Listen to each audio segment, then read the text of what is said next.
Welcome to Slash Bash, where today I am bringing you another Choosing Beggar Reddit video. In our first story, my car isn't total and you're going to fix it. Let's jump right in.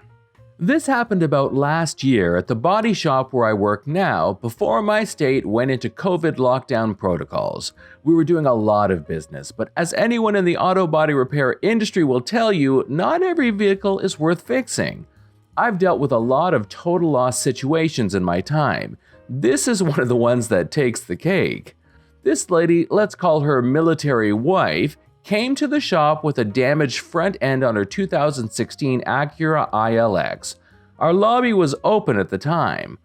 I happened to be at the front desk filling in for our receptionist, doctor's appointment, and when the military wife walked in, she smelled like she had bathed in designer perfume, but still reeked of alcohol. She asked where her rental car was and huffed like the big bad wolf when I asked for her first and last name. Military wife groaned like she was pushing a wheelbarrow full of bricks up a hill to tell me her first and last name and that she was dropping off her car for her insurance.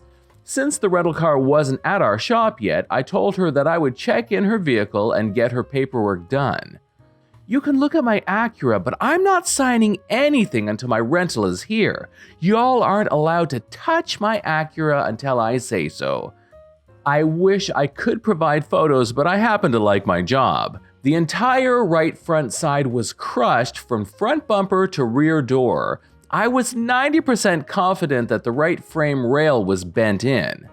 Military wife said that after the accident, her husband, who she told me was a retired master sergeant, had to replace the front right tire with a spare just so she could drive the Acura into the shop.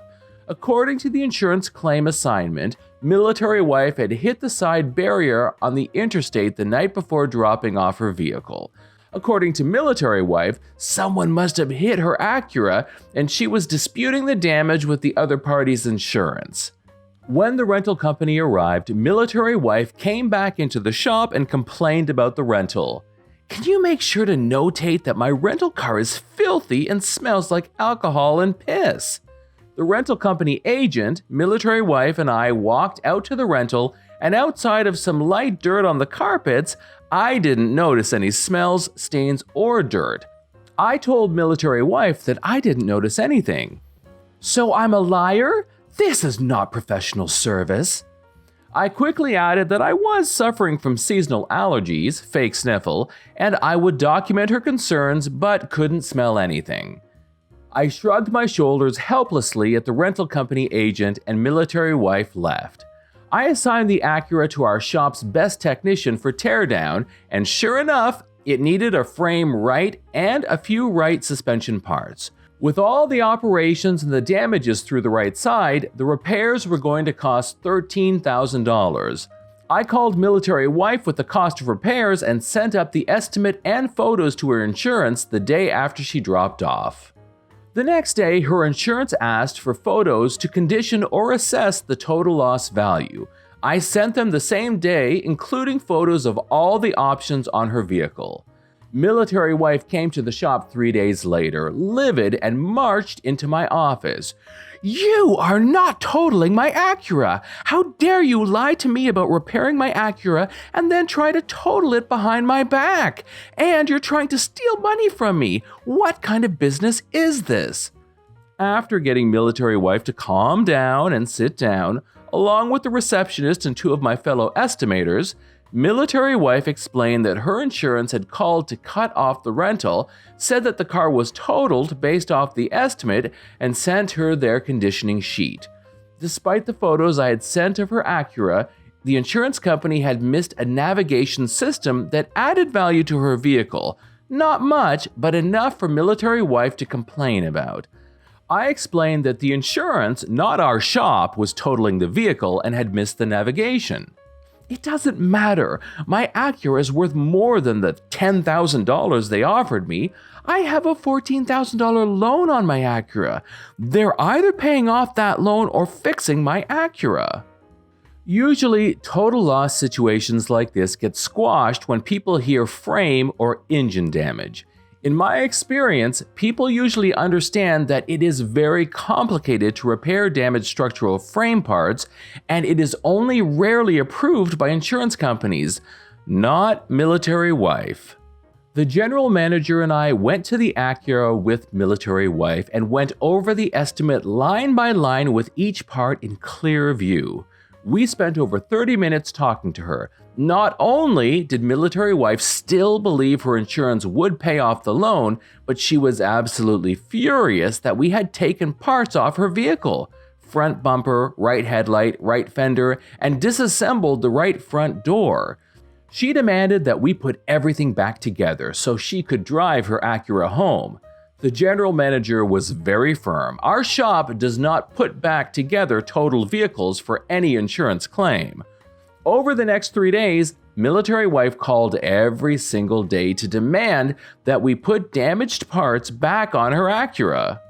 She threatened to file a Better Business Bureau complaint and even to sue the shop, claiming that we were trying to sell parts from her Acura. Yes, I took every one of those calls, and yes, I spent at least 10 minutes per call refuting her accusations. Despite that, Military Wife told her insurance that I was incompetent, didn't know what I was doing, and was giving her a runaround. When I wasn't talking to the Military Wife about her car, I had to talk to insurance claims agents who had an earful of her. By the following Monday, I guess Military Wife had enough. Military Wife arrived at the shop with her teenage son, her adult daughter, and her husband. They all sat in the front office like angry lumps on a log until the general manager and I came up to them. Military Wife jumped out of her seat. I have had enough of being lied to and run around. I want my Acura put back together now, and I want it now. And at this point, I snapped. I lost my professional cool. I will bring your car with every single part that belongs in it in 10 minutes. Now, go wait outside. Military Wife's husband started to speak up. I said, all of you go wait outside. I personally put every single part, bumper, headlight, fender, door trim, inside the Acura.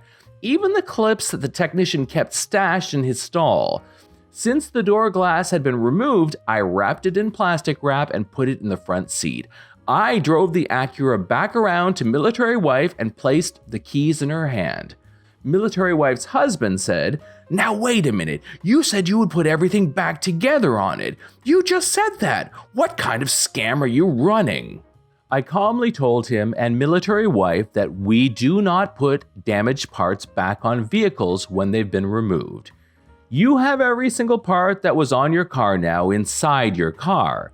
You may choose to have those parts put back on by another shop, but we will not do it.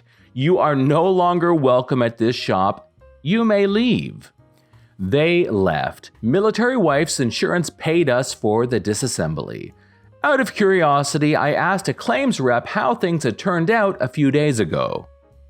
If I can remember correctly, Military Wife settled with the insurance last summer but lost even more money due to the additional miles she added. Story number 2. Life's rough when your free cabinets don't match. On Sunday this week, I started cleaning out my garage. I had 2 plywood floor cabinets of pretty decent build quality still in the original shipping packaging, with hardware that I put to the curb labeled free. They're the kind that would go under a countertop with a drawer and a door with an adjustable shelf inside. I didn't post it on Curb Alert or anything. A few hours later, a man knocks very hard on my front door.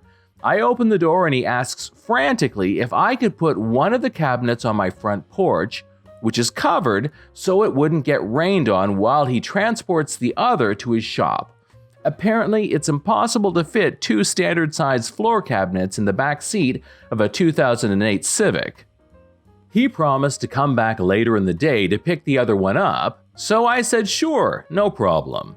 Spoiler alert, he never shows up.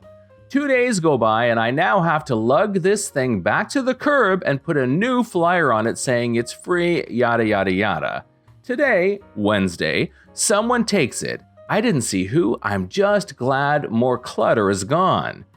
I leave around 5 p.m. to pick up my kids from summer camp. As I'm pulling out the driveway, the guy from Sunday is standing on my porch doing the WTF hand motions at me. I roll down the window and he, I crap you not, says these exact words. "Hey, where's my cabinet?" I have to pat myself on the back for not being a jerk to this guy. I'm working on my anger issues, so this was a big thing for me. I just calmly say, "I'm sorry, you said you were coming back Sunday and you didn't. I assumed you weren't coming back and I put it back on the curb." He goes, "Well, I wish I had known you were just going to give away the other. Now I'll have unmatching cabinets in my shop." I just said, "Oh, that's too bad," and I left.